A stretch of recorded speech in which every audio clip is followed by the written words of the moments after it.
Pemirsa, Raja Yordania Abdullah membuka acara konferensi tingkat tinggi Call for Action Urgent Humanitarian Response for Gaza atau seruan untuk bertindak tanggap darurat kemanusiaan untuk Gaza yang diselenggarakan pada Selasa 11 Juni 2024. KTT tanggap darurat kemanusiaan untuk Gaza ini dipimpin Raja Yordania Abdullah II bin Al-Hussein, Presiden Mesir Abdel Fattah al-Sisi, Sekjen PBB Antonio Guterres.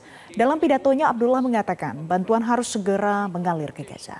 Menurutnya negara-negara harus siap untuk mengerahkan bantuan dengan cepat dan koridor darat adalah metode yang paling efektif. The need for a robust mechanism for coordination that engages all parties on the ground. Effective and comprehensive deconfliction between the actors on the ground is key to ensure aid agencies can act, organize, and perform their duties safely, sufficiently, and sustainably. Second, the land corridor is the most effective method for aid to flow into Gaza. Menteri Pertahanan Prabowo Subianto berbicara di konferensi tingkat tinggi atau KTT terkait Gaza di Amman, Yordania pada Selasa kemarin. Prabowo menyatakan Indonesia siap mengevakuasi korban dan membangun rumah sakit lapangan di Gaza.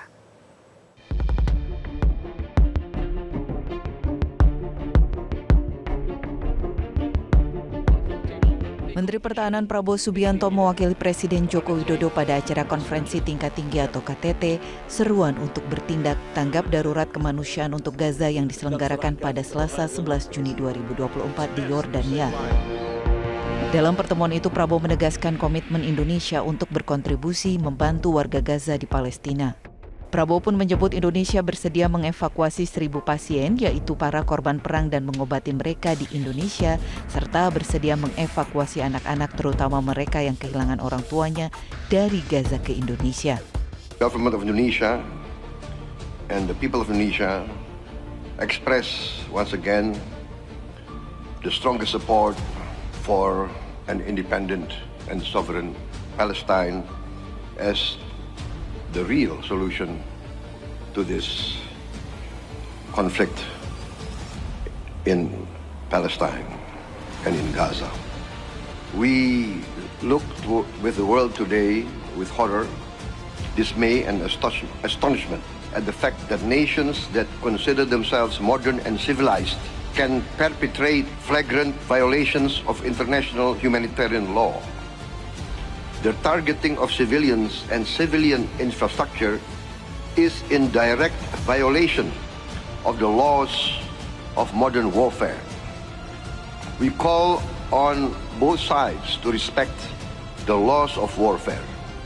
We call on all great powers to use their great influence to enforce the Convention of International Law. We call on the findings of the International Court of Justice to be enforced. The humanitarian catastrophe unfolding before our eyes must be addressed immediately. We will significantly increase our contributions to UNRWA and other immediate humanitarian assistance. Terlepas dari berbagai bantuan yang siap diberikan Indonesia, Prabowo menekankan krisis kemanusiaan di Gaza hanya dapat berhenti manakala Israel dan Palestina menyepakati solusi dua negara sehingga kedua negara dapat hidup berdampingan. Tim Liputan, Metro TV.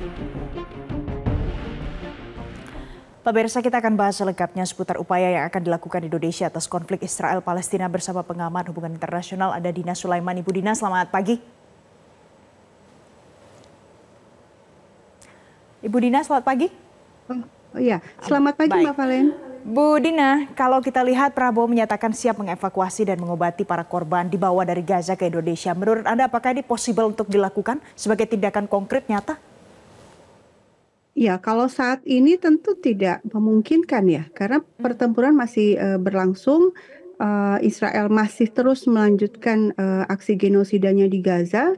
Jadi secara praktis dengan cara apa evakuasi itu gitu ya, bahan bantuan makanan juga sudah mengantri berminggu-minggu di perbatasan nggak bisa masuk. Ya artinya kalau mau mengevakuasi, mau memberikan bantuan apalagi juga Pak Prabowo mengatakan akan membangun rumah sakit lapangan, berarti memang ada yang harus diselesaikan dulu di lapangan gitu ya. Israel harus segera menghentikan dulu pengebomannya dan aksi-aksi penembakan snipernya di Gaza. Tapi kalau tahapannya apakah mungkin dilakukan? Apa perlu ada persetujuan dari Dewan Keamanan PBB atau bagaimana, Bu Dina? Ya, tentu tahapannya seperti ini. Yang pertama, Dewan Keamanan PBB perlu bersidang dan memutuskan bahwa akan dilakukan tindakan. Nah, tindakannya itu mekanismenya itu ada dua kemungkinannya. Yang pertama ini ya pasukan perdamaian. Jadi mengirim pasukan perdamaian ke Gaza, ke wilayah konflik. Nah, masalahnya seperti ini kalau pasukan perdamaian itu tidak boleh memihak. Dengan kata lain dia harus netral. Padahal dalam kondisi di Gaza itu sebenarnya yang salah dan yang benar kan sudah jelas. Ya bahwa ada satu pihak yang punya power yang jauh lebih besar yang melakukan genosida. Kalau menurut ICJ bahkan sudah ada keputusan ICJ ya, Mahkamah Internasional. Plausible, ada kemungkinan besar terjadi aksi-aksi yang bisa masuk ke kategori genosida berdasarkan bukti-bukti yang ada. Tapi kita mata dunia kita sudah lihat apa yang sudah terjadi di Gaza 8 bulan ini gitu ya. Nah, artinya kalau pasukan perdamaian ya sulit diterima juga karena situasinya ini betul-betul tidak setara hari ini kan gitu ya. Nah, kemudian ada mekanisme yang lain yaitu humanitarian intervention yaitu PBB menetapkan penggunaan kekuatan militer untuk menghentikan pertempuran di sebuah wilayah ketika sudah jelas ya mana yang harus dihentikan, siapa yang sebenarnya menjadi penyerang di sini gitu ya. Jadi dalam kasus ini ya Israelnya gitu ya, Israelnya harus dihentikan dengan kekuatan militer. Nah itu keputusan-keputusan itu diambil kan di Dewan Keamanan PBB. Mana yang mau diambil tindakannya? Apalagi ICJ itu kan sudah ada keputusan. Seharusnya pelaksananya adalah Dewan Keamanan PBB. Tapi hari ini kan Dewan Keamanan PBB tidak melaksanakan keputusan itu. Keputusan untuk meminta Israel atau gimana caranya supaya Israel berhenti melakukan serangannya di Gaza. Nah, kita melihat ini ya tahapan ini.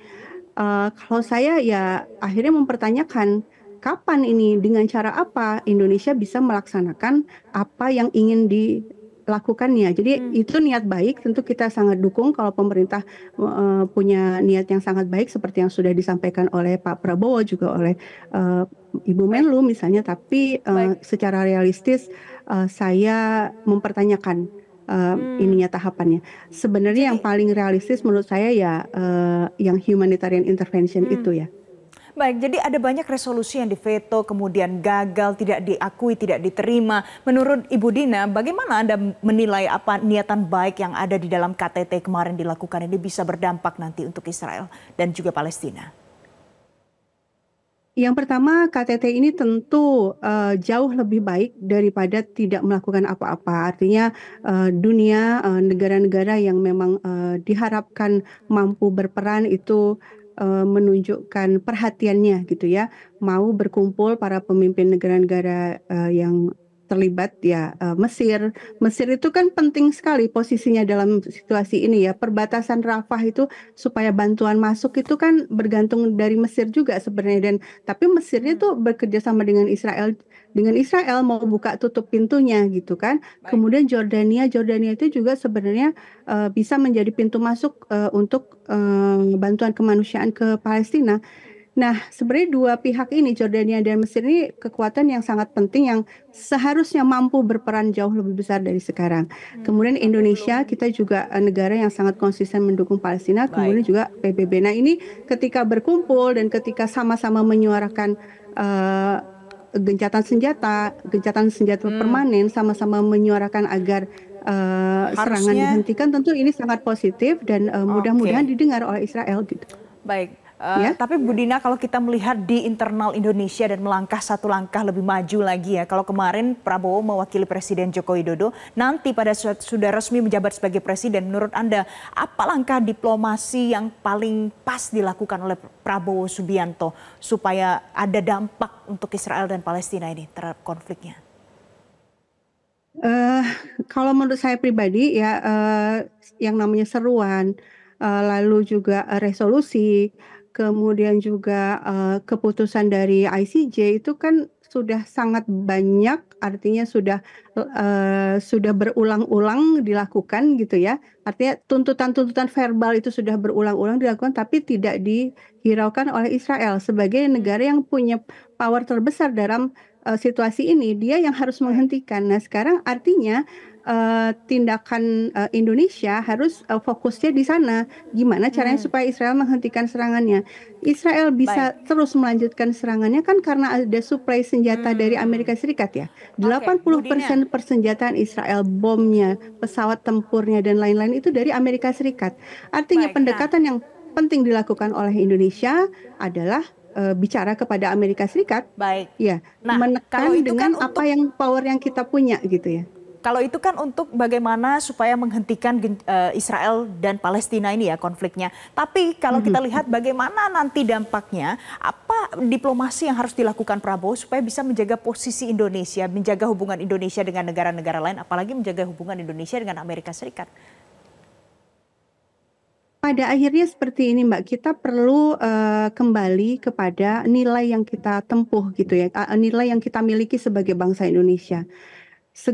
Diplomasi pada dasarnya adalah melaksanakan nilai kita, menegakkan nilai kita dalam interaksi internasional. Jangan sampai nilai yang kita punya, yaitu kita menjunjung tinggi kemerdekaan seluruh bangsa, menjunjung tinggi perdamaian, harus dikalahkan gitu ya pada kepentingan-kepentingan ekonomi yang sifatnya lebih selfish ya, hanya untuk Indonesia saja gitu ya. Bahwa Indonesia juga penting punya kekuatan ekonomi, punya hubungan baik dengan berbagai negara ya itu betul. Tapi kita juga punya nilai yang harus terus ditegakkan sebagai bangsa Indonesia, dan cita-cita kita dari awal kemerdekaan sampai hari ini itu kan sudah termaktub di Undang-Undang Dasar 45, kita memang harus membantu negara-negara yang masih terjajah.